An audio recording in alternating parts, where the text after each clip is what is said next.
Hey everyone, and welcome to another episode of From No Crypto to No Crypto. I'm your host, the Crypto Coach, Blockchain Wayne. Today we're joined by Matthew LaRose. Matthew, man, thanks for joining us today.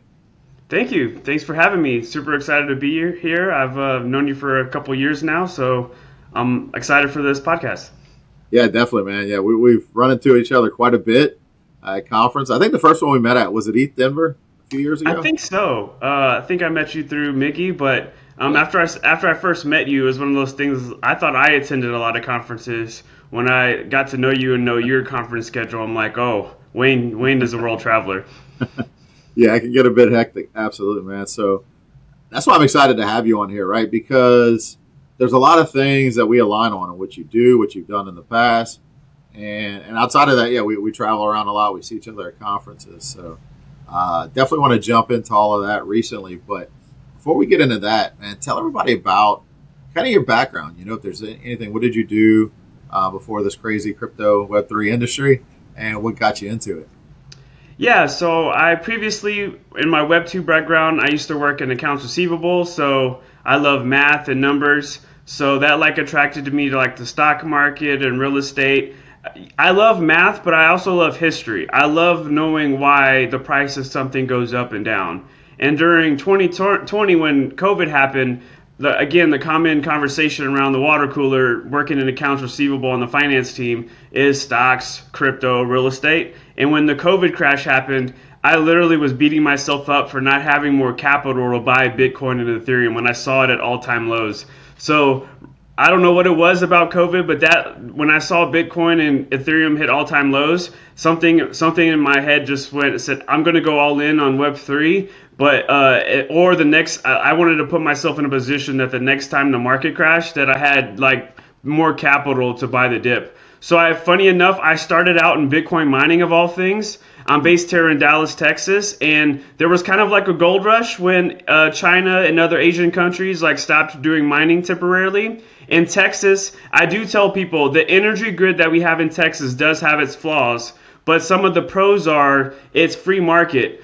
Similar to Bitcoin mining, is free market. The mining is essentially an industry where you're incentivized to find the cheapest energy renewables, energy solutions, and the Texas grid was like very like a match made in heaven for Bitcoin mining. So I did that. I worked for a crypto exchange after that. Did some stuff in DeFi. Did some stuff in media. Then I started working for Consensus. I helped build community. I worked for the MetaMask legal team. That was probably like one of the coolest things I've ever done in Web3, but also one of the scariest. When I accepted that role, the climate around Web3 policy was not very positive, so to speak. So it was cool to that Consensus and MetaMask. Eventually, the lawsuits came to an end. So my role at MetaMask came to an end, unfortunately. But after that, I did business development for a layer two called Linea.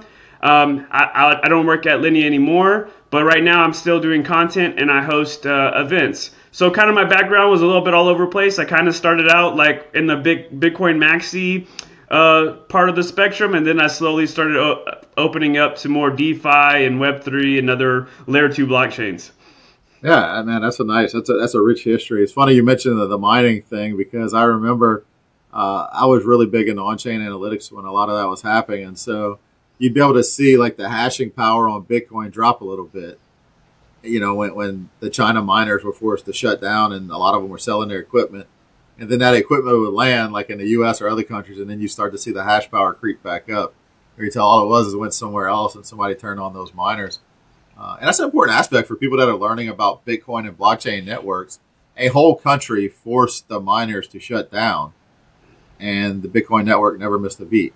What you call hashing power on the network may have dropped a little bit, but the network just continued to process and pump as usual. Where some of these centralized institutions like banks, you'll have one or two servers go down, and you can't withdraw your money from an ATM. Exactly. Yeah, if you look at it again, I'm not inviting World War III to happen or anything like that, but if you look at how distributed the network is of people running miners, it's all over the world. So it would have to be something catastrophic for the Bitcoin network to go down. Yeah, yeah. And even as long as there's some running the network, there's a way to train to broadcast transactions, even not when you're connected to the internet. I've seen a network group start to do it over shortwave radios. Right? Have you seen that yet? I haven't. So I have it bookmarked. I saw Jack Dorsey just came out with a product where you Oh could yeah. do transactions without internet. Yeah, I want to dive into that because I have it bookmarked. I created a short clip about Jack Dorsey, the being the former co-founder of Twitter and kind of on the chairman of Block. Like it was cool. Some content about him, about who Jack Dorsey is, and like my speculation that he might be Satoshi, or as like a fun little thing. But then that literally after I filmed that content, the news came out about his new product update. So I definitely have Uh, it bookmarked to take a dive in, but I haven't learned too much about it yet. yeah, this it's interesting to see him do that now because I heard or I was watching videos of Andreas Antonopoulos back in 2016, 2017, talking about that potential, right? Because people always say, what happens if the internet goes down?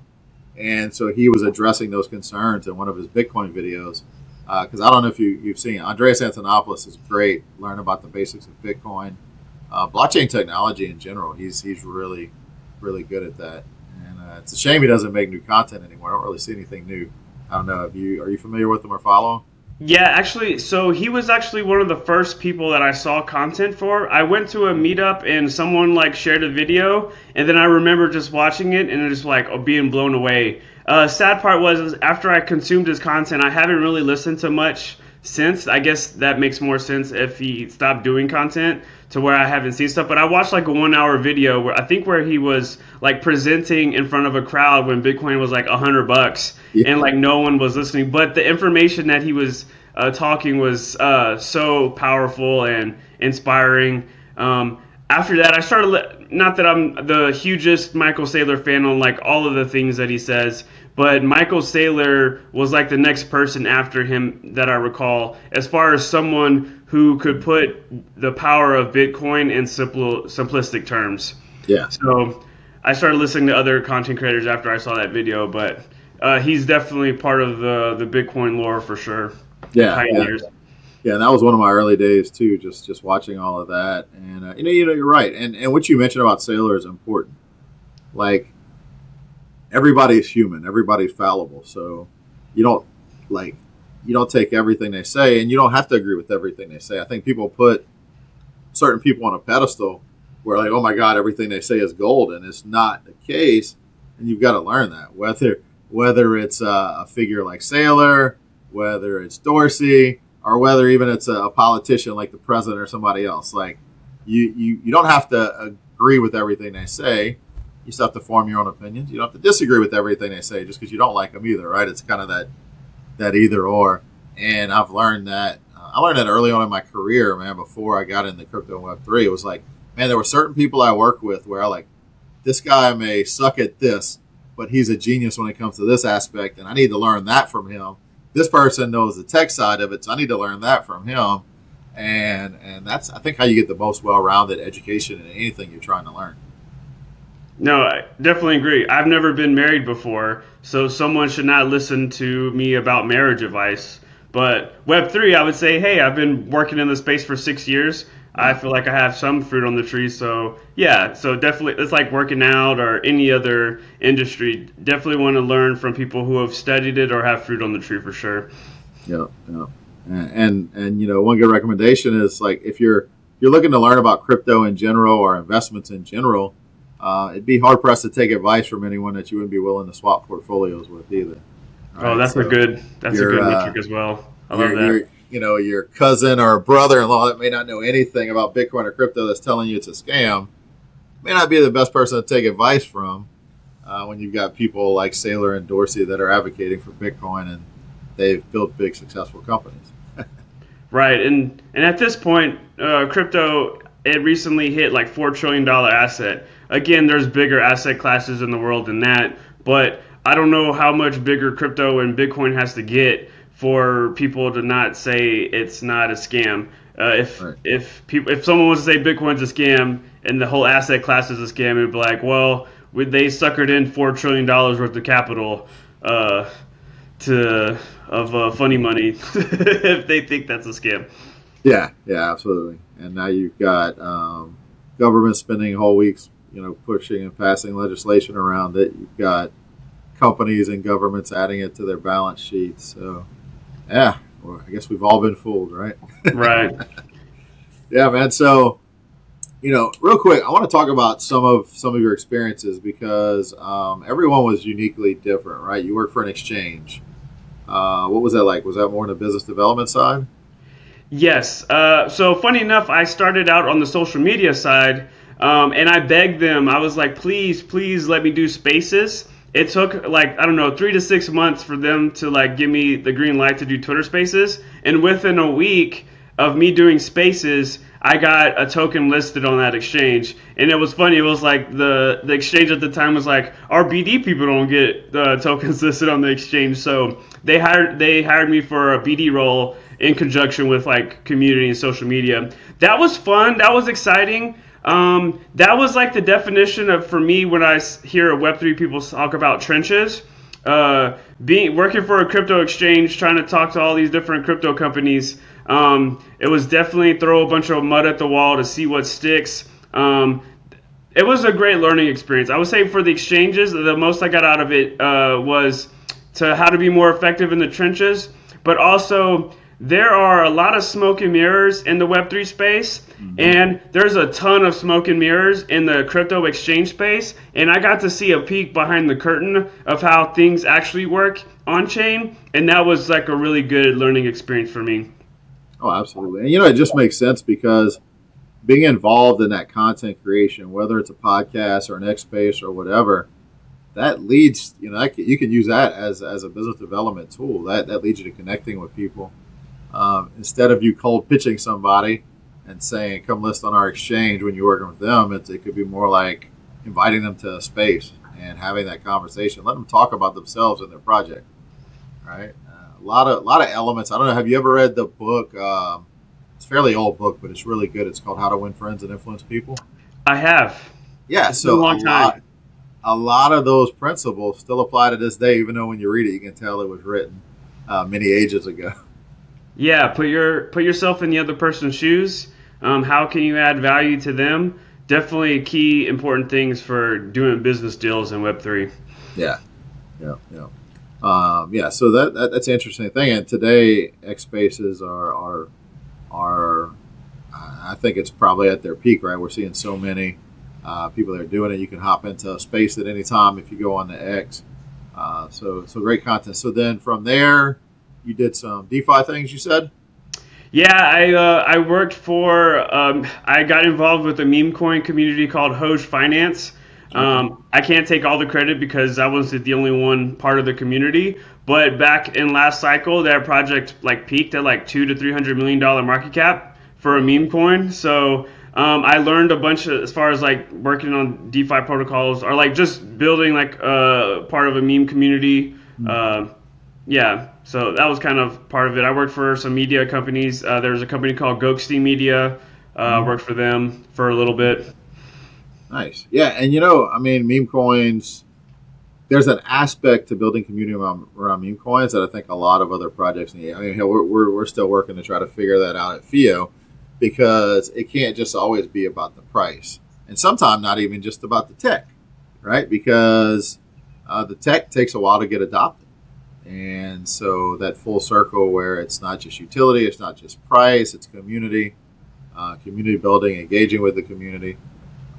So you get a pretty well-rounded experience, and then doing events for consensus, which shows people that are listening. There's two different types of consensus. He's talking about consensus, the company that was behind MetaMask and some of the other projects, not the event company not the event that CoinDesk puts on. Yeah, I get that all the time. People are like, going to conferences. Say when I was working for Consensus, when I would tell people, there would be certain people that would be like, "Oh, I love that conference," and I'm like, "Well, I don't work for that company that puts on the conference." Even though I loved it when they did it in Austin, that was one of my favorite conferences. But Yeah. I'm like, no, I have the parent companies of MetaMask and Linea and a bunch of other different products. But it was funny though. I could Yeah. understand the confusion doing events at a company called Consensus when Yeah. Consensus does event. Like, yes, it's very confusing. Yeah. Yeah. Absolutely. Fun enough, you said it used to be in Austin. I think it was in Dubai. I met one of the main guys that plans all the consensuses, and he was saying that. it's going to be in Miami next year, which Ooh. is good. And they're gonna be in Miami for 2 years, and then they're trying to figure out where to go next. So I kind of Did, I nudged in his ear a little bit about New Orleans. That's kind of my mm. thing. But he said they have a short list, and New Orleans is on it. He wouldn't tell me who else was on their list, but yeah. What was their feedback from Canada, Toronto? Was it just too much bureaucracy, or did they enjoy it for at least 1 year and they just wanted to try something new? He didn't say anything negative about it, but I think even before the conference started, they were already planning Miami for next year. Okay. And they liked Austin. Austin was just kind of some renovations around the convention center around the time they wanted to use it. So they did Toronto as a quick jump. Some people I think just didn't attend it because it was Canada. It was Mm. Toronto. Canada doesn't necessarily have the best approach to crypto in Right. general.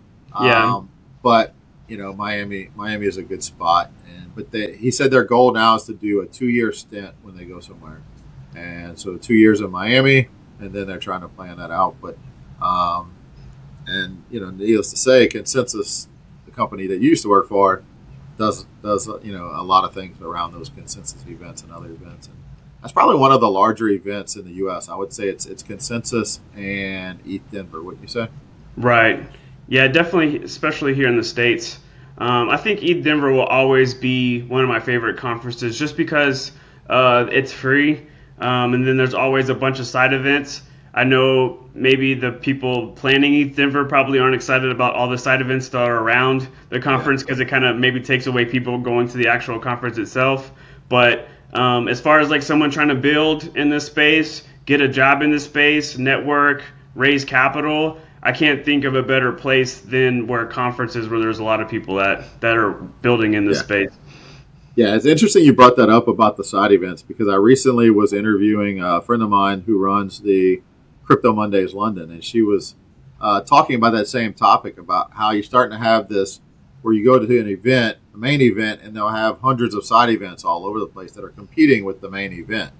The people are traveling there, and it's almost like it's perpetuating like high prices on vendor sponsorships because they have to try to sell enough to cover the cost. Tickets can be a bit higher, and it's almost like you need to see a little bit more unity in terms of if you're going to do side events shouldn't compete as much with the main event, right? But I mean, everybody's free to do their own thing. I think in the spirit of collaboration. But if people stop going to the main conference because the attendance isn't that great, because there's so many side events, eventually there'll be less opportunity to get people to your side event, right? Right. That's I think in general, I think competition is always healthy. But I don't know. I see the argument if you're a project that wants to get the word out. ETH Denver, I don't know. I'll just throw some numbers, but like let's just say ballpark the cheapest booth is 30, 40, $50,000. Right. Yeah. And granted, you're gonna have heavy amounts of foot traffic all 4 days, so it's worth every penny. But if you're a all crypto is just startup companies outside of Bitcoin. So if you're a startup company trying to talk about your tech or your product or service, well, 30, 40, $50,000 is a good chunk of money, not including paying your people to go there, having stuff shipped in, stuff for Yeah. the sponsor booth, swag. Well, let's say $15,000, you can put on an amazing side event for $15,000, and you can do like a targeted audience as far as inviting people that you're trying to penetrate as far as their markets and their connections. So I don't know. I can see the argument for why, if I'm a project, Right. why I would want to do a side event because the cost of a booth is just so expensive. But there, I can see both sides. It's like why put on a conference if everyone's just going to the side event. So I Yeah. get both sides. I don't know where the happy medium is. Right. We'll see how it plays out. Like everything else, I'm sure. Yeah. I definitely I get where you're coming from too. Those booth costs have gotten up quite a bit, which is why even at FIA we haven't sponsored an ETH Denver for 4 years now, Mm, just because we'd love to, but the ROI for us, because think about how our protocol operates. The best user experience someone gets from FIA is going to a wallet that uses our protocol. So we're mm, going to set up a booth and say, hey, go to Edge Wallet, go to Trust Wallet, go to MetaMask, right? Go to all these other wallets that have our protocol in it. And there's no like cash ROI for us, like other businesses can justify that. So it's definitely a give or take. I see both sides as well too. Um, I just hope one of the things I was thinking like the and Token 2049 does it. They'll rent out other sections of this convention center. They're doing the event like in Singapore, and then Mm, they also rent out a few surrounding areas to rent to those side event companies to keep it nearby, to keep it close. That way, even if people do leave to go, like I spoke at one of those. It was a pretty large side event. It would have been probably about the size of permissionless, right? And oh but it wow. was in the same building as Token 2049, so I went down there for that to speak. And but then when I'm done, instead of having to catch an Uber back across town, I just got to walk back upstairs, and I'm in it. And so there's ways to do that, but then again, they also can't charge those same astronomical fees. Like like I don't think it should be another moneymaker for them. Like if they rent the spot for 10 grand, they should pass on that cost to the side event, and in exchange, they're keeping people close to the conference. Right. I don't know. I don't know. You and I aren't putting on big conferences right now, or I'm not doing it anymore. So that's just our 2 cents. So maybe some people that put on conferences are listening to this. Yeah. Yeah. So let's talk. So since then, you've done Linea, which is a layer two. Linea was Linea run are created by consensus as well too, or Yes, it is. It's kind of I don't know the right word or term for it. It's like it's one of the, it's I kind of look at Consensus as a parent company. Basically, it's run by Consensus, but because of legal reasons and separations of foundations and states, I don't have the right legality answer for you. But gotcha. basically, Consensus is the one pushing everything for Linea. And honestly, the main X factor, so to speak, for why someone wants to build on Linea is because of the potential support and partnerships that they could get with Consensus or MetaMask. To be honest with you, I do think layer twos are needed, but we don't need all the layer twos that we currently have by Yeah. any stretch of the imagination. So that was kind of like Linea's competitive advantage, in my opinion, is the backing of a consensus. Yeah, I agree. I mean, there's nothing we're going to do to stop more layer twos and layer three chains popping up. We definitely don't need that many. But I think to build another chain, not saying they did this, right? Just in general, for anybody Right. considering building, to build another chain, just to have another chain is not really the right way to go with, unless it has a purpose or a focus. Now, I know a chain, blockchain system like a layer two, the builders, the users outside of the people that maybe the foundation that launches that chain can determine where that goes, but you have to have an initial, I would say, like focus and specific purpose of why you're building this. Scale. Think about scale. Scale has a very specific focus. Now you can build other things on there, but their focus has been really gaming, right? Right. And so they built that chain to be very super fast, super cheap, and it's what's needed for that. So that's kind of where I think about it when it comes to those. But it's definitely a great point. I mean, there's so many layer one, layer two chains, and you just go through the list just in your MetaMask wallet, right? Just the ones that are Right. populated already, and then you can add more. There are quite a bit. And people always say, what's the difference between you know Optimism and Linea and BSC and all these different ones, right? And so it's definitely uh, a lot to choose from already. Right. I definitely think Linea, even though I'm not there anymore, I'm definitely interested in to see how their future plays out. You're starting to see other Web3 companies or thought leaders in the space kind of take a micro strategy approach, well, like what he's been doing with Bitcoin. Consensus from the outside looking in looks like they're trying to do the same thing with championing the Ethereum ecosystem.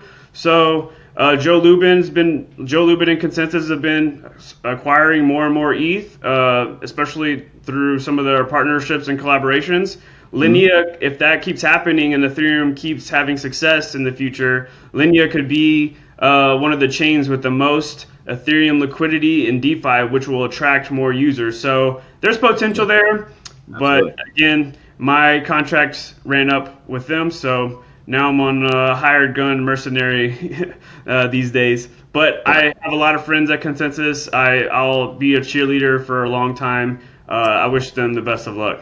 Yeah, absolutely, absolutely.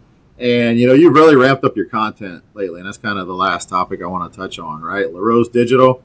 People don't know it. Follow it. We'll have some links in the chat in the summary below. But tell us about that. I mean, because you've really, I've seen content from you, but you've really ramped it up lately, right? Yeah, I'm trying to take advantage of this season in my life where I have more time. But also, I feel like I've had a regret for a long time of like not being more consistent with content. I've done plenty consulting gigs for different Web3 brands when it comes to business development, social media, educational mainly. I've talked to professional athletes, CEOs of Fortune 500 companies as far as like what is blockchain and what is the future of it. But I haven't put together a body of work of content to justify, me maybe doing content for Web3 brands. So for me, I've just been doubling down on doing content, IRL events, and just personal branding. Even though it hasn't translated, at least as of late, to like a Web3 role, I can't put all the success stories and testimonies on a 45-minute or 30-minute podcast of what content has done for me, my personal brand, because you never know who's watching. I'll give like one or two testimonials just to give an example for the audience. So in 2014, I went to 11 crypto conferences for free. 2 of them were covered by Consensus. So the other 9 were free trips covered by other Web3 brands that I was able to partner with for BDR content. Well, there was one community or project that I was a part of called Sharkify. They're on Solana. They're the #1 NFT lending platform on Solana. Well, I was a community member for them, and I was just a big cheerleader for them because I thought it was cool to like earn a yield for lending on NFTs, and I increased my Solana bag by a lot by using their platform. So I always did content for them for free, educational, and like was a part of the community. But that never translated into getting a job there or doing any spaces for them or anything like that. Well, a year later, I posted a YouTube video that only got 100 views for Sharkify. A year later, they had an opportunity to speak at Argentina for a localization event as far as like helping onboard more LATAM users. Well, the person who's supposed to go backed out, so they covered for a trip for me to go to Buenos Aires, Argentina for free, and paid me a little bit to go speak about Web3 and onboard local community. But it all came from a YouTube video that I posted 1 year ago that got basically no views. Yeah. So again, LinkedIn, or I could talk about any platform, but LinkedIn, some of my best ROI on the content has been on LinkedIn. Not because I have a huge following on LinkedIn. Maybe I have like 800 connections, 500 connections, something like that. But there's not a lot of content creators posting on LinkedIn. So like I'm not competing with a lot of different people, especially in Web3. So each platform has its pros and cons, but I encourage people, if they're whatever industry you're in, if you have the bandwidth or anytime you have pockets of time to create content, it's essentially free advertising is how I look at it. Yeah, absolutely, man. And it's funny, you're the second time this week I've heard someone point out the opportunity on LinkedIn because there's not a lot of content creators. I've got to start putting more of my content on there, right? I know, as FIA we do, but I've got a ton more that's available, and that's an untapped resource. So it was a recent episode on an A16Z podcast. And it was an AI company that was very early, but they've gone viral. And they were pointing out the viral strategies between on X and on LinkedIn. But specifically LinkedIn kind of chimed in. But yeah, people underestimate the value of this content. My podcast. I don't have a huge following with the podcast. But at the end of the day, do you want 10,000 users that just mindlessly listen? Or do you want, 1,000 or like in your case, 100 views on a video? And one of those views was obviously an important one that led to something else. Like you're not expecting to be a millionaire on the video. You want your content to land with the right people. And yeah, for me, same thing. That's led to opportunity for me to meet different people, do different jobs similar to like for different Web3 companies over the years, and eventually to hold conferences and have enough of a network to put on a conference and get enough sponsors based on just the people I met. I mean, most of these people, like I met them in person for the first time at that conference, whereas we had known each other for years online. They'd come on the podcast potentially, and it was just that's a great opportunity to network. So content creation leads to so many things other than just clicks and views, right? It's not always about clicks and views. We may not be Mr. Beast, but we've maximized the ROI out of creating that content. You mentioned earlier, right? I don't know if you want to talk about this, but you had you were talking to someone recently. I think it was a professional industry, like like a recruiter or something? And Right. they mentioned that some of your content didn't look professionally done. And I wanted to talk about that because I think that not saying that she's wrong or right? I just disagree because I think a lot of people don't put out content for fear of, it's got to be perfect before I can post it. I got to have this perfect setup. I've got to be in my studio setting where I can make it look really professional. But grabbing the phone just in the middle of nowhere and be like, hey guys, I want to talk for 10 minutes or for 2 minutes about something, right? I think that is just as important. And that's one thing I'll even share that A16Z podcast with you. Even those who are listening, I'll drop it in the comment section here. But it really talked about that. Like people are less concerned about quote unquote professionalism, like professionally dressed, professionally edited videos, and they're more concerned with genuine conversation. Being genuine is more important than having this professionally edited and made content. Now, when you can do it, you want to do that. But I think some people and I let that stop me for a while with certain things where I probably could have put out some really good videos, but I'm like, nope, I'm not home. I'm not in my studio. I don't have time to edit this. When really it could just be taking 30 seconds, grabbing the phone, holding it yourself. Don't even need like a tripod or anything, right? And recording it. And a lot of those videos are starting to get traction because people prefer genuine over like highly produced. Right. Oh, man. So to any content creators right there, you can go see it's on my YouTube.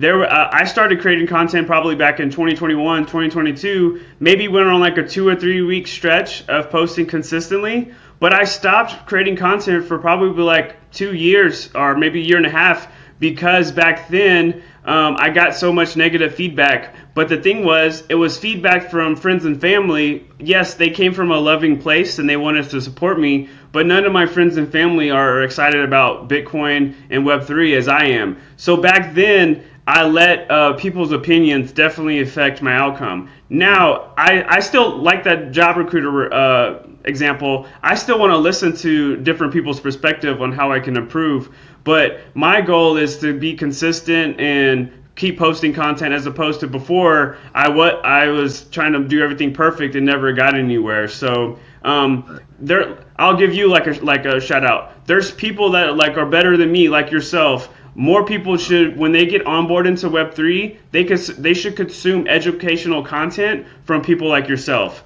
Unfortunately, most of the educational content that most new people are getting is not from a credible source or somewhere where they should be getting it from. And the reason is because the most people that are in our space that are probably the best educators, education is not the most monetizable thing in Web3. So those same people that are probably the best educators, they're probably working high up at some other Web3 company or they're doing other things.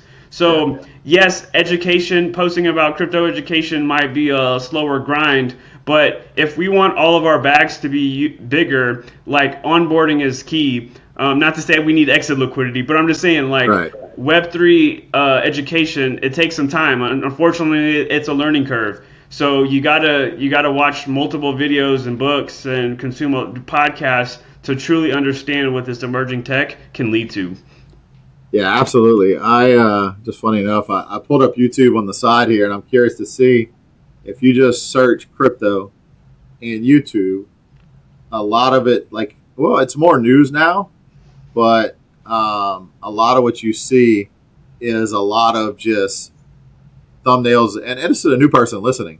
If you search YouTube and you're finding people talking about the next gem, the next 100x coin, next 1000x coin, avoid that. They're not trying to educate you. They're trying to get a movement to help their bags pump because chances are that coin has paid them that that crypto company has paid them in that particular coin or token to push it. Not saying it's a bad token or good token, but I think that's a lot of what we see wrong in the industry. And so many people that are coming in, they wanna fast track it. They want the microwave approach.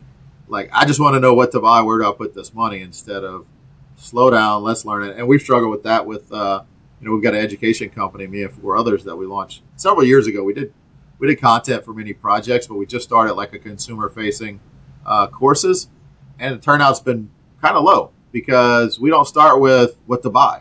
We start with the basics: history of money, what is money, and the basics of Bitcoin. And there's a step there because you got to build a good foundation. If you don't do that, then your people are going to fall for these cliches that oh, this coin is the fastest transactions per second. So this is what I'm going to use, not understanding crypto and blockchain technology, and that fast isn't always good in terms of the fastest network is a centralized network, actually. Right. And so those types of things are important. So let's talk about the content you've been putting out. So your YouTube channel, right? Can you tell us where we can find that? Yeah, so LaRose Digital, you can, if you type in that on most platforms, TikTok, Twitter, Instagram, YouTube, LaRose Digital is how you can easily find my content. All right. Is it LA Space Rose? No, my name does have a space. Cool that you noticed that. But yes, yeah. So my last name is LaRose, so it's LA space ROSE #flower power. But because of different social media like at thumbnails and names and stuff, I just put LaRose Digital together. Gotcha.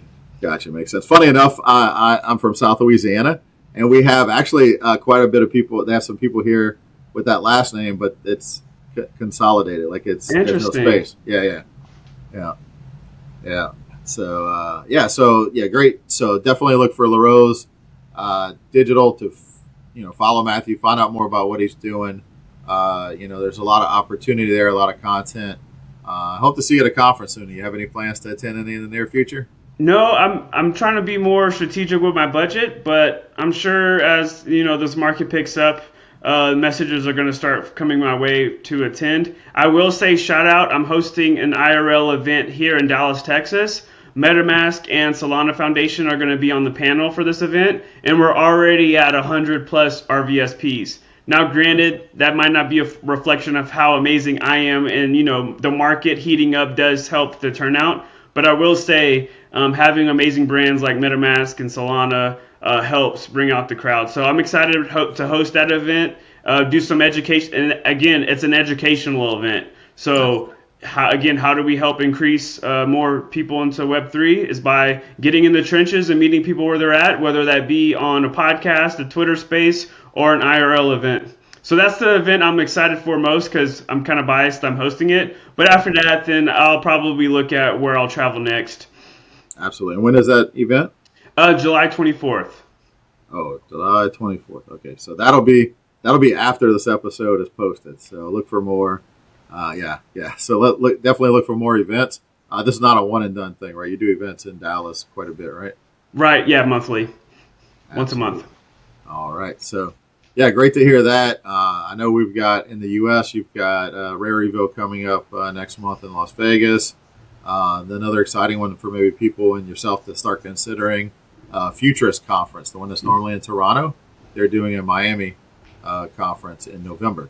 So a little bit ways away, but give everybody a chance to prepare. Events are where it's at. I went to my first event in 2018, actually, after being in the industry for 2 years, and it was eye-opening for me because I realized, hey, I want to work in this industry and figure out, and content was my intro to that. And so that was important for me. And I think some of the people I met on that at that event are still friends to this day. Like, that's where I met Kim Bozak. Wow. That's where he kind of gave me the deep dive on NFTs because I had a CryptoKitty in my wallet from 2017. Wow. But I didn't really know much about the NFT space, and he kind of explained the potential to me. It just opened my mind as far as what it could be. And so it's crazy. Like those conferences are really a chance to get in and learn what's happening in the industry. Even if you don't work in the industry, it could be a great way to get in and learn more information. That's fascinating. Yeah, man. So, yeah, Matthew, any final words before we wrap up? No, I just appreciate the opportunity. If you're listening, I definitely vouch for Wayne. Amazing guy, always super kind. Anywhere I go to a conference, we saw each other in Bitcoin Vegas. It's always good to have a running buddy in this space, and I'm definitely an ambassador for Theo and Wayne, blockchain Wayne. So again, thanks for having me, and Thanks. I'm super excited to watch your journey unfold. I'll appreciate it, man. Likewise. Great to follow you. Same thing, great person. Don't forget, you're also sporting.